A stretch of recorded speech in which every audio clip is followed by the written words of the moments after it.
जय श्री कृष्णा। दोस्तों, आज आप सुनिए श्रीमद् भागवत महापुराण कथा 10वें स्कंद पूर्वार्ध का 36वां अध्याय। इस अध्याय में आज आप सुनेंगे अरिष्टासुर का उद्धार और कंस का श्री अक्रूर जी को ब्रज में भेजना।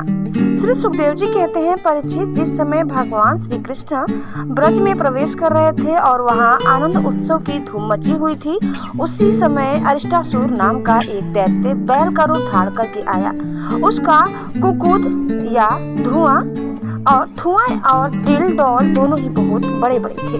वह अपने खुरों को इतने जोर से पटक रहा था कि उससे धरती कांप रही थी। वह बड़े जोर से गरज रहा था और पैरों से धूल उछालता जाता था।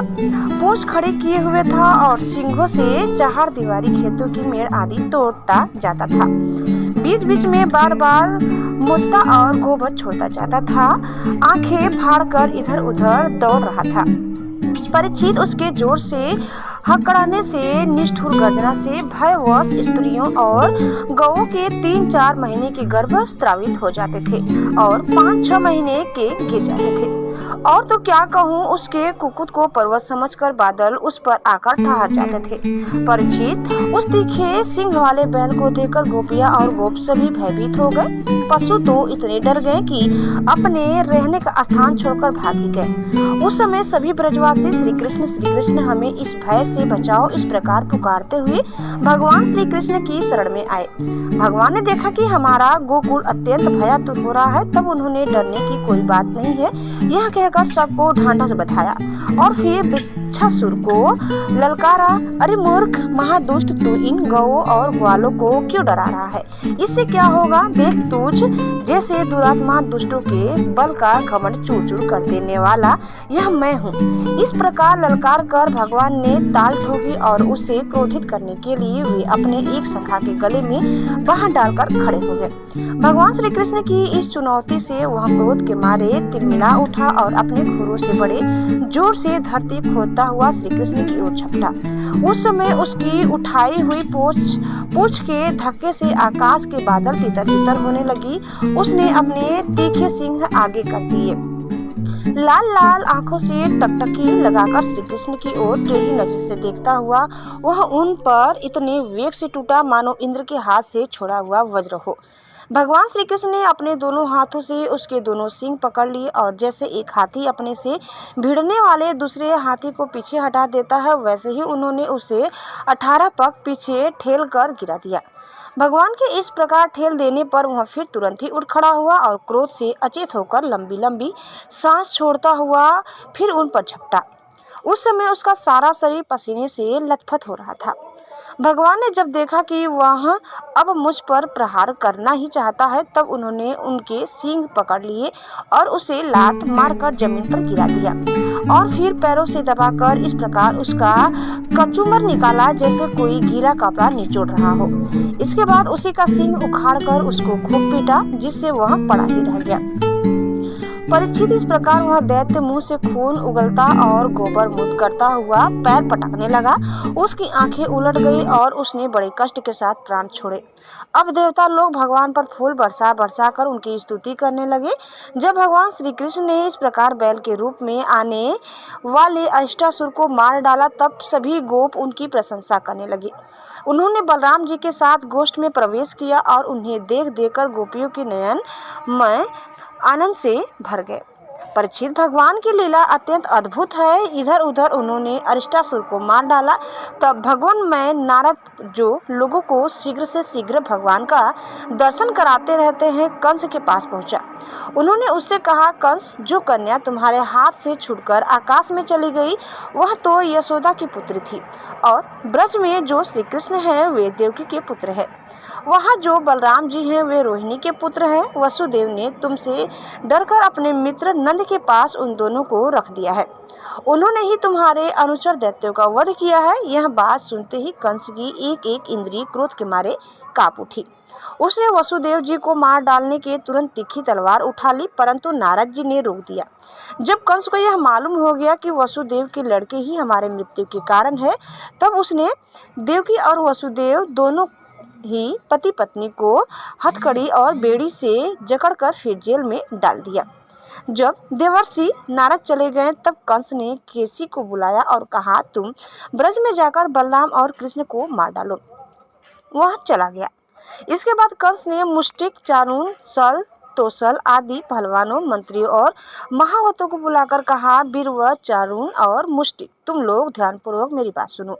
वसुदेव के 2 पुत्र बलराम और कृष्ण नंद के ब्रज में रहते हैं। उन्हीं के हाथ से मेरी मृत्यु बतलाई जाती है।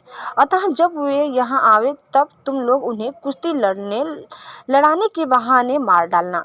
अब तुम लोग भांति भांति के मंच बनाओ और उन्हें अखाड़े के चारों ओर गोल गोल सजा दो। उन पर बैठकर नगरवासी और देश की दूसरी प्रजा इस स्वच्छंद दंगल को देखें। महावत, तुम बड़े चतुर हो। देखो भाई, तुम जंगल के घेरे के फाटक पर ही अपने कुवल या पीढ़ हाथी को रखना और जब मेरे शत्रु उधर से निकले तब उसी के द्वारा उन्हें मरवा डालना।